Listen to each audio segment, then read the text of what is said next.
Iiraan iyo Maraykanka oo meel xun kala maraya. Trump oo sheegay inay weerari doonaan ciidankiisu Iiraan.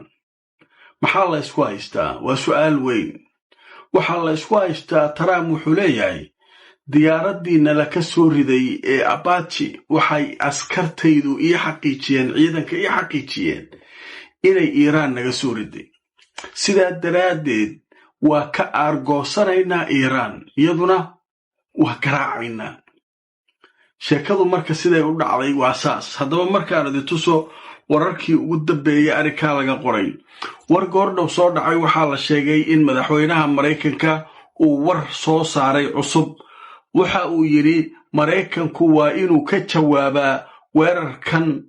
ciidamadeennu waxay hadda ii sheegeen in xalay Iiraaniyiintu ay soo rideen mid ka mid ah diyaaradaha qumaatiga u kaca helicopteriska ee la yidhaahdo Apache iyagoo ilaalinaya marinbiyoodka Hormuz.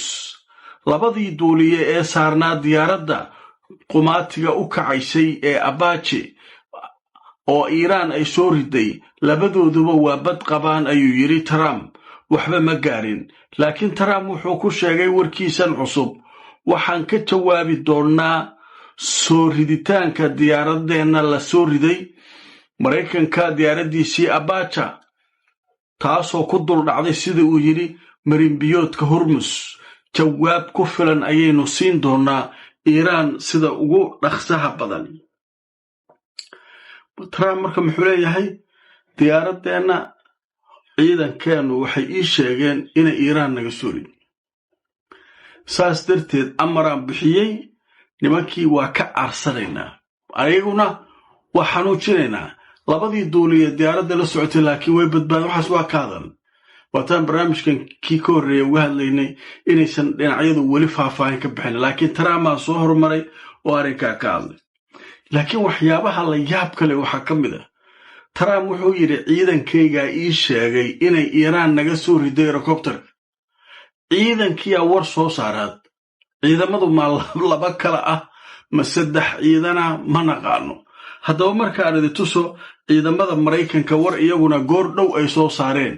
war degdega ayaa la sheegay mas-uul Maraykana inuu yidhi inay Apache soo riditaankeedii ula kac tahay iyo in kale shaki ayaa weli kaga jira ciidanka Maraykanka. sababtu maxay tahay?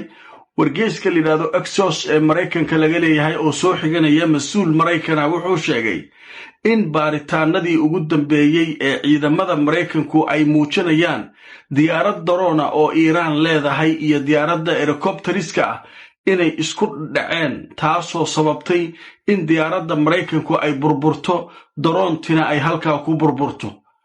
haddaba xaqiijinta ilaa hadda lama hayo sabab rasmiya oo caddaynaysa diyaaradda daroonka ah inay si ula kaca ugu dhacday diyaaradda helicopterka ee Maraykanku leeyahay. askartii shakiye qabaan uu leeyahay ninkan mas-uulka oo warbaahinta Maraykanka la hadlaya. wuxuu leeyahay diyaaradda helicopterka ee Apache oo Maraykanku leeyahay iyo diyaarad daroon ahaa isku dhacay. inay marka ula kac tahay oo Iiraan ay u qasaday iyo in labadoodu ay si kama isugu dhaceen lama yaqaano. taasaa marka weli xaqiijin u baahan. odagan iskala soo boodaya ciidankaa ii sheegay amaraan bixiyo waa la duqaynaa arrinkaa waa lagu degdegayaa uu leeyahy.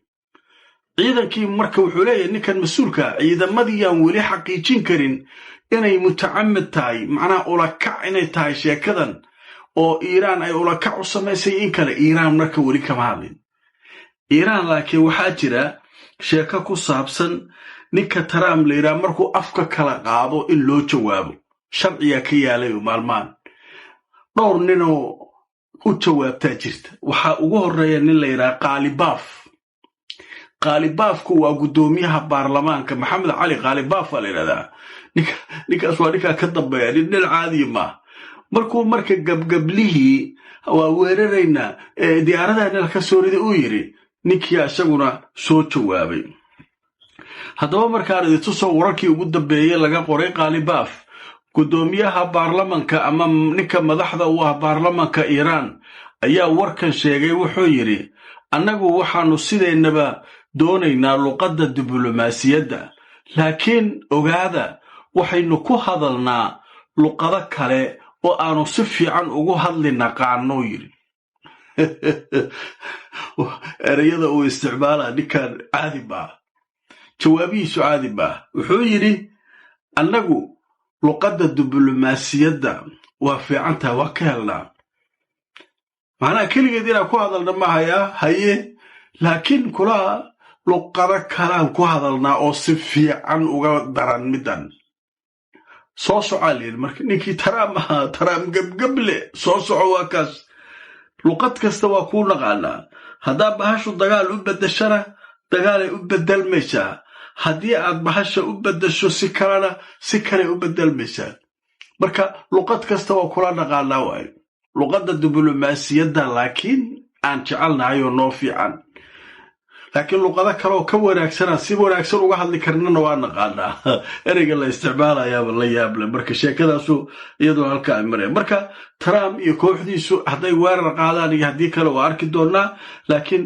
shilku sidaas u dhacay leeyihiin ciidamada iyo mas-uuliyiinta Mareykanka Trumpna wuxuu leeyahay diyaaradda Iiraan naga soo riday waa ka argudanaynaa xaal halkaasuu maraa waxaan u gudbaynaa marka dhanka iyo lubnaanna waa ka kacsan tahay baashu sheeko la yaab lahaa dhacday marka saacadihii lasoo dhaafay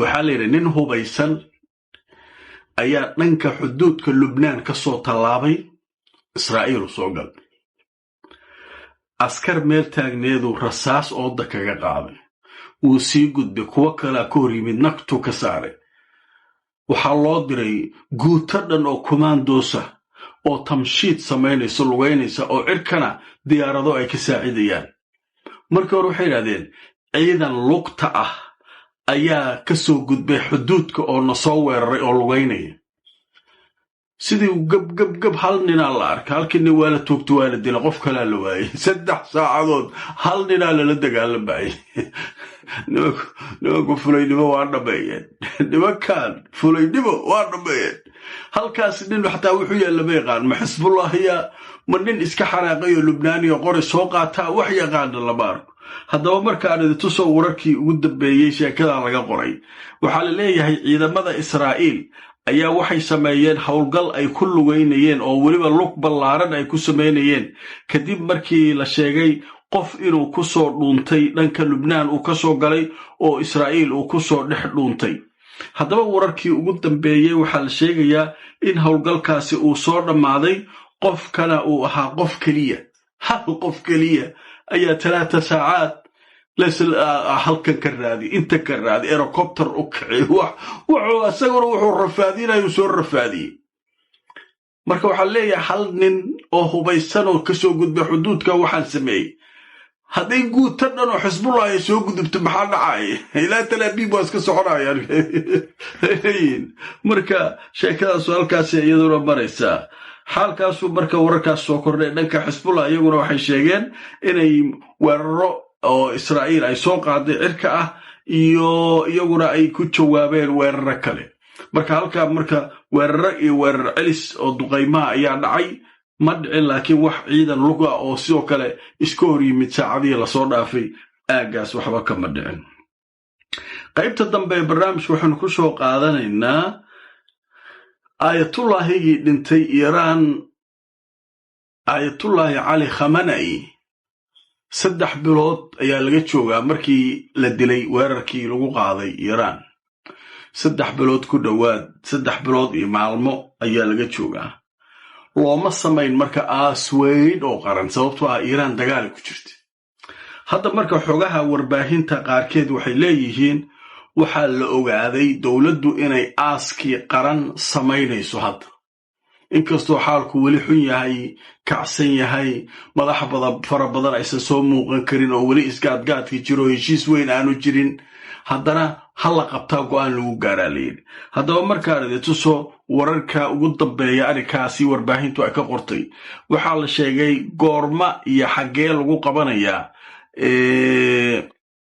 aaska qaran ee loo samaynayo khamenei aayatullaahigii dhintay haddaba sababaha dib loogu dhigay muddo 3 bilood maxay tahay marka ma ka qayb geli doonaa aayatullaahiga cusub mujtaba khamenei oo ah wiilkii uu dhalay aayatullaahigii geeriyooday. ruushku ma waxay ka baqayaan in mar kale gaadmo lagu sameeyo aayatullaahiga cusub haddii howlaha kan uu markaa sameeyo uu soo baxo? dhanka kale ruushka waxaa leeyahay waxay ka baqayaan laftirkoodu in gaadmadii lagu sameeyey aayatullaahigii iiraan oo kale in markaa madaxweynahooda lagu sameeyo. marka sheekooyin badan ayaa marka halkaa isku gadaamaan.